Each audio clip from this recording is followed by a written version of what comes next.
नमस्कार विद्यार्थियों। आज अपन भूगोल सेकंड के सब्जेक्ट या भूगोल सेकंड का जो लेसन है, भारत की जनसंख्या घनत्व और वितरण, वो फर्स्ट चैप्टर प्रारंभ करने जा रहे हैं। यानी कि जो फर्स्ट भूगोल थी आपकी, वो उसके लेसन कंप्लीट हो गए हैं। उसको लगभग 44-45 वीडियोज के माध्यम से कंप्लीट कर दिया गया है। अब कंटिन्यू उसी सीरीज में अगला वीडियो आ रहा है, जिसमें अपन भारत की जनसंख्या घनत्व, वितरण और जनसंख्या वृद्धि की बात करेंगे, जिसमें व्यवसायिक संगठन भी होगा और धार्मिक संगठन भी उसमें शामिल होगा। तो सबसे पहले अपन बात करने जा रहे हैं भारत की जनसंख्या की। यानी ये फर्स्ट लेसन है दूसरे पार्ट का। उस बुक में अपन ने फर्स्ट लेसन पढ़ा था विश्व की जनसंख्या का। यह है भारत की जनसंख्या। भारत की जनसंख्या में अपन अगले अलग अलग पार्ट जो है ना, वो देखेंगे, जिसमें एक तो आ जाएगा वितरण, आएगा घनत्व, आएगा वृद्धि, आएगी धार्मिक संगठन, धार्मिक संगठन हो गया, और एक हो गया व्यवसायिक संगठन, व्यवसायिक संगठन।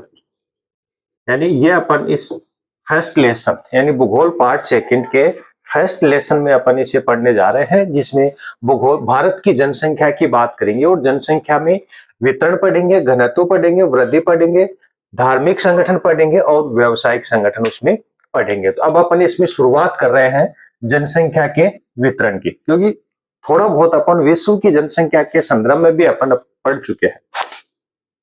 तो इसमें सबसे पहला देखा जाता है कि वितरण क्या होता है।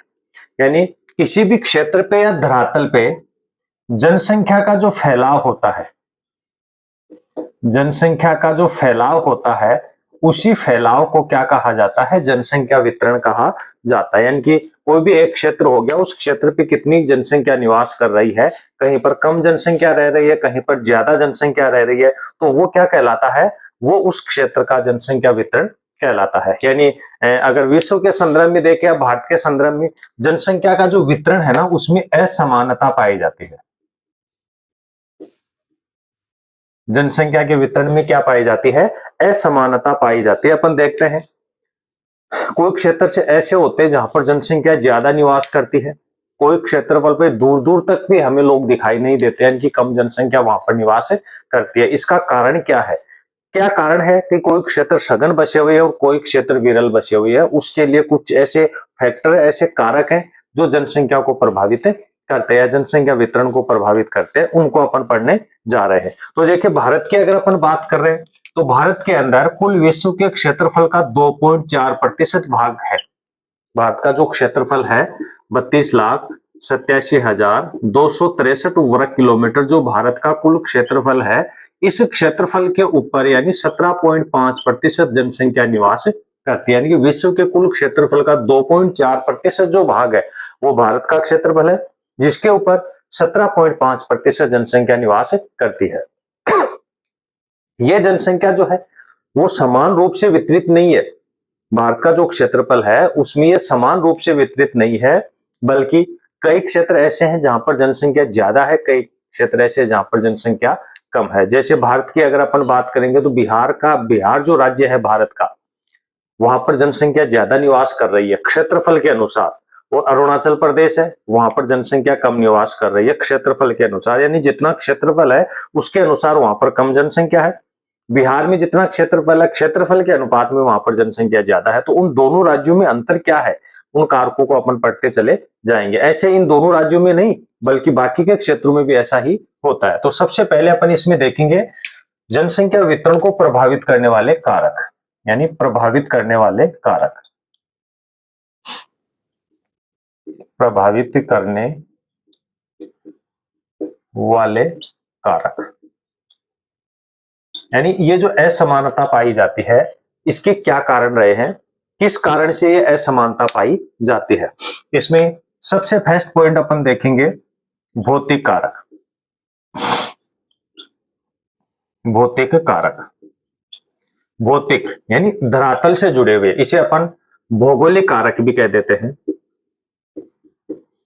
भौगोलिक कारक।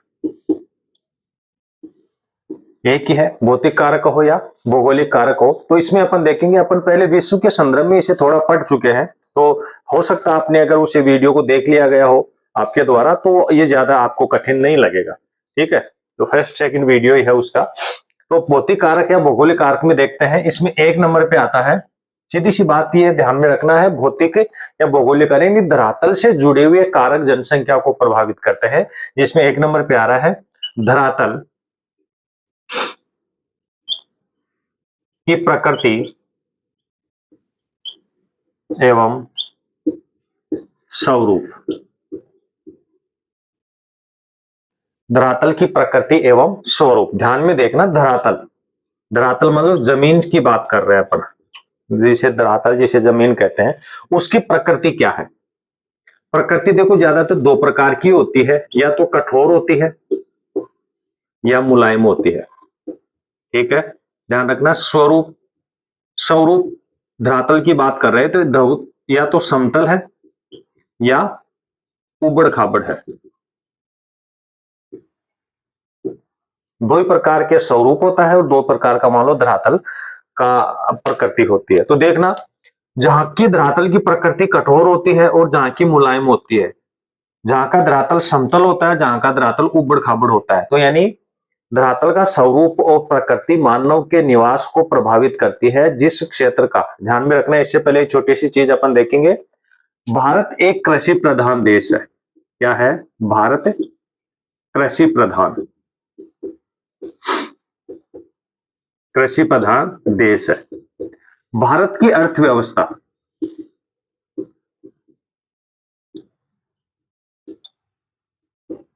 की धुरी कृषि है।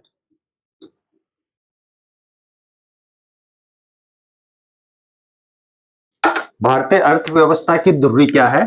कृषि है। कृषि को ध्यान में रखना, और कृषि प्रधान देश है।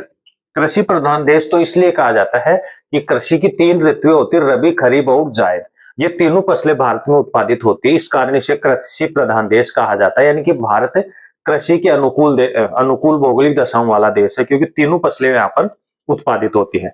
एक आ जाता है भारतीय अर्थव्यवस्था की धुरी कृषि है। धुरी का मतलब एक कह सकते हैं केंद्र, यानी भारत की जो अर्थव्यवस्था है, भारत की जो इकोनॉमी है, वो कृषि के इर्द गिर्द ही घूमती है, कहीं ना कहीं कृषि के ऊपर निर्भर होती है, क्योंकि कृषि भिन्न भिन्न प्रकार के उद्योगों के लिए कच्चा माल तैयार करती है। अभी अपन ने जो अपनी सीरीज पूरी होगी फर्स्ट भूगोल की, उसमें अपन ने द्वितीयक विनिर्माण उद्योग पढ़ा था, जिसमें उद्योगों का वर्गीकरण पढ़ा था। ठीक है, तो कृषि आधारित उद्योग, खनिज आधारित या कृषि आधारित उद्योग, चार पांच प्रकार के पढ़े थे। तो हर प्रकार के उद्योगों को कृषि से कच्चा माल मिलता है। वो उद्योग कृषि से कच्चा माल लेकर उसे तैयार माल करते हैं और उसे बाजारों में बेचते हैं, जिससे भिन्न भिन्न प्रकार की आर्थिक आमदनी होती है। तो यानी इसलिए इसे धुर्री कहा जाता है। तो अब अपन भारत कृषि प्रधान देश भी है, कृषि के अनुकूल भारत में भौगोलिक दशाएं भी हैं, और कृषि, भारत की अर्थव्यवस्था कृषि के ऊपर निर्भर है। तो अपन किसान क्या चाहेगा? कृषि का अधिक उत्पादन करना चाहेगा। अगर कृषि का अधिक उत्पादन किसान करना चाह रहा है तो उसके लिए जगह, अच्छा वातावरण उपलब्ध होना चाहिए। तो सबसे पहले वातावरण हो गया इसके धरातल का। धरातल कैसा होना चाहिए? एक तो देखो समतल धरातल होना चाहिए और मुलायम धरातल होना चाहिए। जिस क्षेत्र का धरातल मुलायम है, धरातल की प्रकृति मुलायम है और स्वरूप समतल है, वो क्षेत्र कृषि के अनुकूल अच्छा माना जाता है। उबड़ खाबड़ रहेगा, कठोर रहेगा, तो वहां पर कृषि क्रियाएं आसानी से नहीं हो पाएंगे। तो यानी कि मुलायम होना और समतल होना, जिन क्षेत्रों का भी अपन ने बात की थी कि भारत के बिहार में क्षेत्रफल के अनुसार ज्यादा जनसंख्या पाई जाती है, अरुणाचल प्रदेश में कम। बिहार के अंदर ये दोनों चीजें हैं, धरातल मुलायम भी है क्योंकि नदियां निकलती है बहुत सी, यहाँ पर गंगा नदी और उसकी सहायक नदियां, वो धरातल समतल भी है। अरुणाचल प्रदेश उबड़ खाबड़ पर्वतीय क्षेत्र और प्रकृति कैसी है? कठोर है, तो वहां पर जनसंख्या कम रहती है, यहाँ पर ज्यादा। यानी बिहार में कृषि के अनुकूल सारी भौगोलिक दशाएं उपलब्ध होती है, इसलिए वहां पर कृषि का अच्छा उत्पादन होता है। यानी कि धरातल की प्रकृति व स्वरूप, जिन क्षेत्रों का धरातल समतल है, प्रकृति मुलायम है, वो क्षेत्र कृषि के अनुकूल होते हैं और कृषि पर निर्भर जनसंख्या उन क्षेत्रों में ज्यादा निवास करती है। इसी कारण कोई क्षेत्र सघन बसा हुआ होता है और कई क्षेत्र विरल बसा हुआ होता है। इसी में दूसरा पॉइंट आ जाता है जलवायु। जलवायु भी एक जनसंख्या के अनुकूल माना जाता है, यानी कि विश्व को विश्व को तीन जलवायु प्रदेशों में विभाजित किया गया। उष्ण जलवायु वाला हो गया, सॉरी, उष्ण कटिबंधीय क्षेत्र हो गया, शीत कटिबंध क्षेत्र हो गया और उपोष्ण कटिबंध। यानी उष्ण में तो क्या होता है, गर्मी गर्मी रहती है, शीत में सर्दी सर्दी रहती है और उपोष्ण में सर्दियों में सर्दी, गर्मियों में गर्मी, यानी कि ऋतु परिवर्तन होता रहता है। तो ऐसा क्षेत्र जो है ना वो कृषि के अनुकूल माना जाना चाहिए। तो भारत में ये तीनों स्थितियां हैं, उष्ण कटिबंध भी है, भूमध्य रेखा के और कर्क रेखा के बीच वाला भाग, शीतोष्ण कटिबंध भी है, यानी कि लगभग 23.5 डिग्री से 66.5 डिग्री के मध्य शीतोष्ण कटिबंध का आ जाता है, 66.5 से 90 डिग्री का शीत कटिबंध में आ जाता है। तो भारत में तीनों दशाएं मौजूद है, इस कारण यहाँ पर कृषि का अच्छा उत्पादन होता है। तीनों फसल ऋतुएं, गर्मियों में बोई जाने वाली फसलें दक्षिण भारत में प्राप्त कर ली जाती है, सर्दियों में बोई जाने वाली फसलें उत्तरी भारत में प्राप्त कर ली जाती है, और इन दोनों मौसमों में अनुकूल फसलें जो होती है ना वो मध्य भारत से उत्पादित कर ली जाती है। इसलिए जलवायु वाले क्षेत्र अच्छे अनुकूल माने जाते हैं कृषि के उत्पादन के लिए। तो भारत में कृषि जलवायु जो है ना वो कृषि के अनुकूल पाई जाती है, उष्ण शीत और शीतोष्ण तीनों प्रकार की जलवायु पाई जाती है। इस कारण यहाँ पर कृषि का ज्यादा उत्पादन होता है और जनसंख्या भी ज्यादा निवास करती है। अभी अपन ने बात की अरुणाचल प्रदेश बिहार की, तो बिहार वो मध्य भारत में स्थित है जहां पर जलवायु तीनों प्रकार की जलवायु होती है। अरुणाचल प्रदेश उबड़ खाबड़ वाली स्थिति में है, लेकिन थोड़ा ऊंचाई पर स्थित होने के कारण वहां पर शीत कटिबंध वाला वातावरण आ जाता है। इसके बाद में तीसरा पॉइंट है जल की उपलब्धता।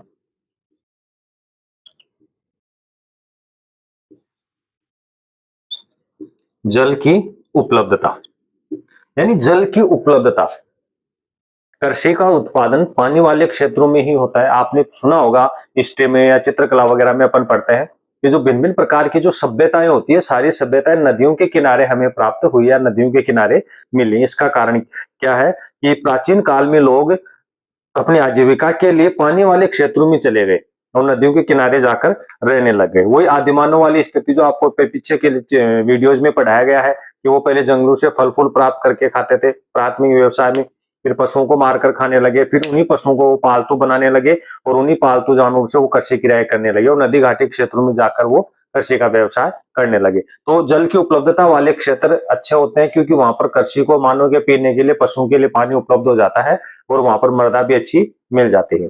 तो जल की उपलब्धता वाले क्षेत्र भी हमेशा से सघन बचे हुए हैं। तो आज अपन देखते हैं कि जितने भी नदी घाटी वाले जो क्षेत्र हैं जहां पर नदियां वगैरह बहती हैं, वो क्षेत्र हमेशा से ज्यादा सघन बचे हुए मिलेंगे। देखो इधर पंजाब हरियाणा की तरफ, बिहार हो गया, उत्तर प्रदेश मध्य प्रदेश वाला जो क्षेत्र है, पश्चिमी बंगाल वगैरह, झारखंड छत्तीसगढ़ वाले जो क्षेत्र है, ये हमेशा से ही सघन बचे हुए है क्योंकि यहाँ पर काफी ज्यादा जनसंख्या निवास करती है और नदी वाले क्षेत्र होने के कारण कृषि किराए भी आसानी से यहाँ पर उपलब्ध हो जाती है। तो जल की उपलब्धता मानव को ज्यादा प्रभावित करता है। इसी में फिर एक चौथा भाग और आता है भौतिक कारकों में, वो है मृदा। मृदा यानी मिट्टियों में अगर कहा जाए कि मृदाओं में कहा जाए, सोइल में अगर कहा जाए तो प्रमुख मृदा को जो है ना वो जलोढ़ मृदा होती है। जलोढ़ मृदा, ये जलोढ़ मृदा क्या होती है, उपजाऊ होती है। आपने देखा होगा वर्षा ऋतु के दौरान जब पानी बहकर जाता है तो मटमेला रंग का पानी होता है क्योंकि मृदा के ऊपरी जो कण होते हैं ना, उन कणों को वो मृदा पानी जो है ना वो बहाकर लेकर चला जाता है, तो वो मटमेला होता है। तो वही मृदा कहीं ना कहीं जाकर है ना वो जम जाती है और वही क्या कहलाती है, जलोढ़ मृदा कहलाती है। यानी कि नदी घाटी वाले क्षेत्रों में जहां से नदियां प्रवाहित होती हैं वहां पर जो मृदा पाई जाती है वो मृदा कौन सी होती है, जलोढ़ प्रकार की मृदा होती है। ये इस जलोढ़ प्रकार की मृदा में सभी पोषक तत्व उपलब्ध होते हैं जो कृषि के विकास में सहायक होते हैं। तो ऐसे में इन क्षेत्रों की मृदा भी अच्छी होती है, यहाँ पर पानी भी मिल जाता है, जलवायु भी अच्छी होती है, इसलिए कृषि का ज्यादा उत्पादन होगा और जहां पर कृषि का ज्यादा उत्पादन होगा वहां पर किसान या किसान से जो कृषि से जुड़े हुए व्यक्ति वहां पर रहना ज्यादा पसंद करेंगे, तो ज्यादा जनसंख्या यहाँ पर पाई जाती है। ये तो था भौतिक कारक या भौगोलिक कारक ही कहे जिन्हें धरातल जो है ना वो प्रभावित करता है। इसके बाद में बी पॉइंट आता है आर्थिक व सामाजिक कारक। आर्थिक व सामाजिक कारक, आर्थिक व सामाजिक कारक,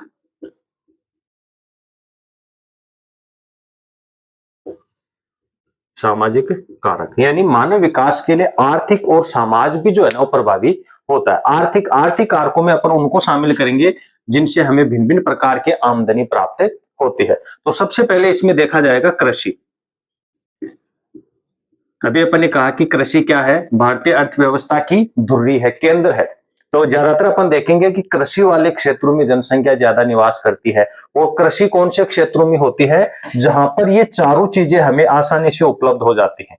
ये चारों चीजें कौन सी, जहां पर धरातल की प्रकृति मुलायम होगी, स्वरूप समतल होता है, अच्छी जलवायु पाई जाती है, जल की उपलब्धता होती है और जलोढ़ प्रकार की मृदा पाई जाती है, वहां पर क्या होगा, कृषि का अच्छा विकास होगा। और जब कृषि का अच्छा विकास होगा तो वहां पर कृषकों के लिए या भिन्न भिन्न प्रकार के कच्चे माल जो प्राप्त होता है कृषि से, उन उद्योगों के लिए अनुकूल हो जाता है। तो वहां पर क्या होता है, उद्योग वगैरह भी स्थापित हो जाते हैं, उनमें काम करने वाले लोग, उनको विभिन्न सुविधाएं देने वाले लोग वहां पर जाकर रहने लग जाते हैं। तो ऐसे में कृषि वाले जो क्षेत्र हमेशा से ही सघन बचे हुए होते हैं। और कृषि का विकास कहां पर होता है ज्यादातर, जहां पर ये चारों भौगोलिक स्थितियां अनुकूल होती हैं, वहां पर कृषि का ज्यादा विकास होगा और वो जनसंख्या को अपनी ओर आकर्षित भी करता है।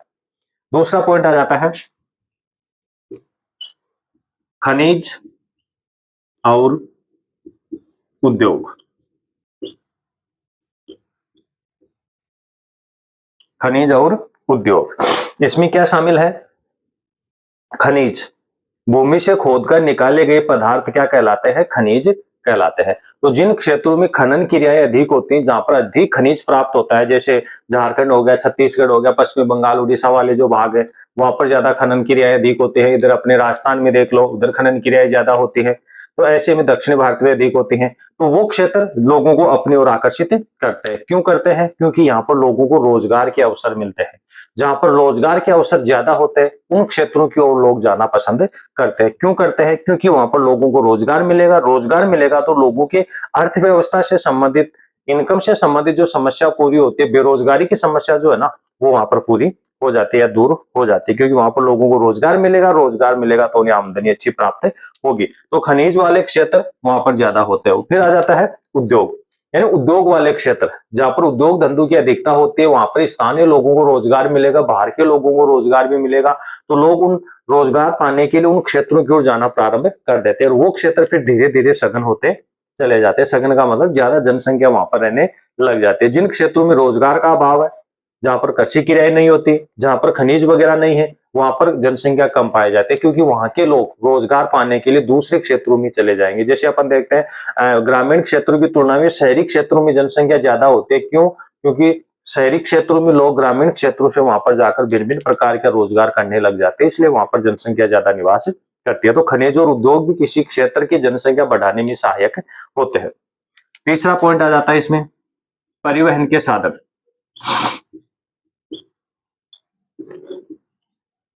परिवहन के साधन,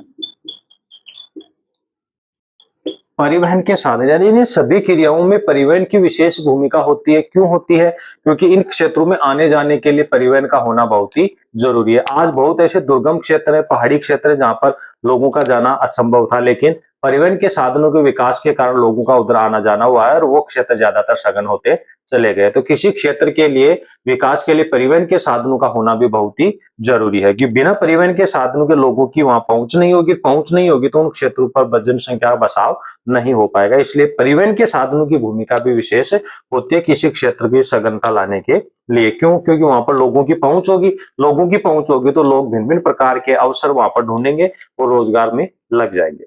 चौथा कारक और आता है इसमें सामाजिक कारक।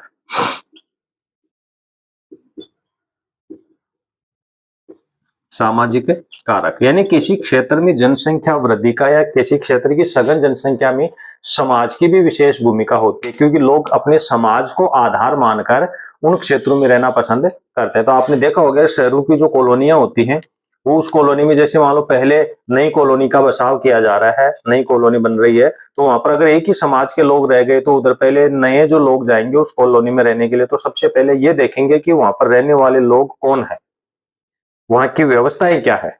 अगर उन्हें लगे एक ही समाज के लोग रह रहे हैं तो ज्यादातर उसमें उसी समाज के लोग व्यक्ति रहने लग जाएंगे। तो उस क्षेत्र का जो बसाव हुआ है, उस क्षेत्र में जनसंख्या किसकी वजह से हुई है, सामाजिक कारक की वजह से, क्योंकि एक ही समाज के लोग उधर ज्यादा रहने लग जाते हैं। तो समाज भी जो है ना, वो किसी क्षेत्र की जनसंख्या की वृद्धि में सहायक होता है।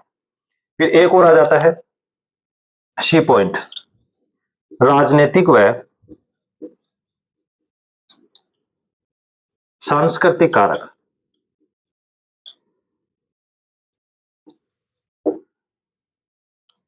राजनीतिक व सांस्कृतिक कारक, यानी किसी क्षेत्र की संघनता के लिए वहां की सरकार भी जिम्मेदारी होती है और वहां की सांस्कृतिक गतिविधियां भी जिम्मेदार होती है। जैसे भिन्न भिन्न देशों के मध्य जो राजनीतिक सीमाएं जो है वहां पर हर समय लड़ाई झगड़ा होता रहता है। तो ऐसे में वहां के स्थानीय जो लोग व्यक्ति होते हैं, बाहर से वहां पर कोई व्यक्ति जाकर रहना पसंद नहीं करता है। क्यों नहीं करता है? क्योंकि वहां पर हमेशा अशांति बनी रहती है, राजनीतिक झगड़े लड़ाइयां वगैरह होती रहती हैं। तो वो क्षेत्र लड़ाई झगड़े के कारण विरल बसा हुआ है। जैसे मान लो अपने भारत की सीमाओं की बात करें तो पश्चिम में पाकिस्तान के साथ है, उधर चीन के साथ है ना, वो लगी हुई है। तो वहां पर हर समय लड़ाई झगड़ा माहौल जो है ना वो शांत माहौल नहीं होता है। तो इसलिए वो क्षेत्रों में कभी भी लोग ज्यादा नहीं रहते, क्योंकि स्थानीय लोग जो रह रहे हैं वही है, बाहर से कोई नया व्यक्ति वहां पर जाकर नहीं रहता। क्यों? क्योंकि आजकल लोग सब शांति स्थापित चाहते हैं, शांत वातावरण चाहते हैं। वो वहां पर तो हमेशा ही लड़ाई झगड़ा होता रहता है। तो ऐसे क्षेत्र जो है वो क्या करते हैं कि राजनीतिक भूमिका होती है, वो क्षेत्र हमेशा अशांत बने हुए होते हैं और वहां पर जनसंख्या कम रहती है। इसके अलावा एक और आता है सांस्कृतिक कारक, यानी कि किसी भी धर्म के आधार पर, समाज के आधार पर उनके जो रीति रिवाज होते हैं ना, वो ज्यादातर उस क्षेत्र की जनसंख्या को ज्यादा बढ़ावा देते हैं। जैसे मान लो भारत में जो अब ये अयोध्या है, राम मंदिर बना है वहां पर, तो राम मंदिर में यानी कि हिंदू धर्म की एक संस्कृति है, वो पूजनीय माने जाते हैं।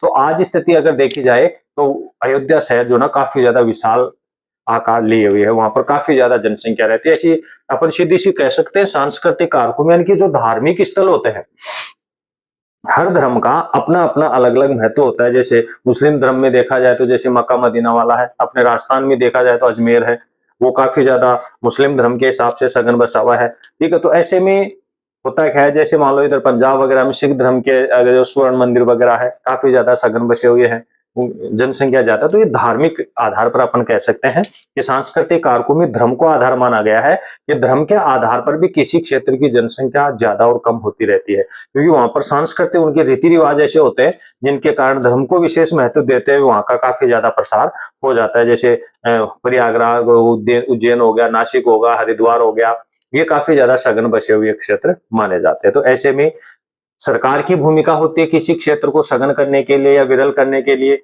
या वहां की सांस्कृतिक गतिविधियां, धार्मिक क्रियाएं होती है। यानी कि अपन ये कह सकते हैं, अगर सरकार अब भी कई जैसे मरुस्थलीय जो क्षेत्र अपने राजस्थान के वहां पर जनसंख्या कम पाए जाते हैं, तो सरकार की भूमिका रही है कि उस क्षेत्र में गतिविधियों का संचालन हो, चहल पहल हो वहां पर, ताकि पड़ोसी देशों की जो आतंकवादी वगैरह घटनाएं घटित होती हैं वो थोड़ी कम हो जाए, क्योंकि ज्यादातर एकांत नहीं रहेगा वहां पर, सरकार उन्हें कुछ रियायत देकर भूमि लौट की जा रही है ताकि वहां पर मानव बस्तियां जो है ना वो बसाई जा रही है। तो ऐसे में सरकार की भूमिका भी होती है किसी क्षेत्र को सघन और विरल बनाने में। तो अब अपन ये कह सकते हैं कि किसी क्षेत्र की कम जनसंख्या, किसी क्षेत्र में कम जनसंख्या और अधिक जनसंख्या के क्या कारण रहे हैं। अब आराम से आप समझ चुके होंगे कि ये ऐसी गतिविधियां हैं जिनके कारण कोई क्षेत्र तो ज्यादा बसा हुआ होता है, कोई क्षेत्र कम बसा हुआ होता है। क्यों होता है ऐसा? इनके लिए ये कारक उत्तरदायी होते हैं, जिम्मेदार होते हैं, जिनकी वजह से किसी क्षेत्र में जनसंख्या कम और ज्यादा बसी हुई होती है। ऐसे ही अगला पॉइंट देखने के लिए अगला अपन जनसंख्या घनत्व लेकर आएंगे अगले वीडियोज में।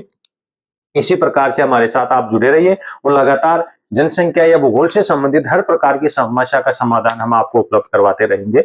धन्यवाद।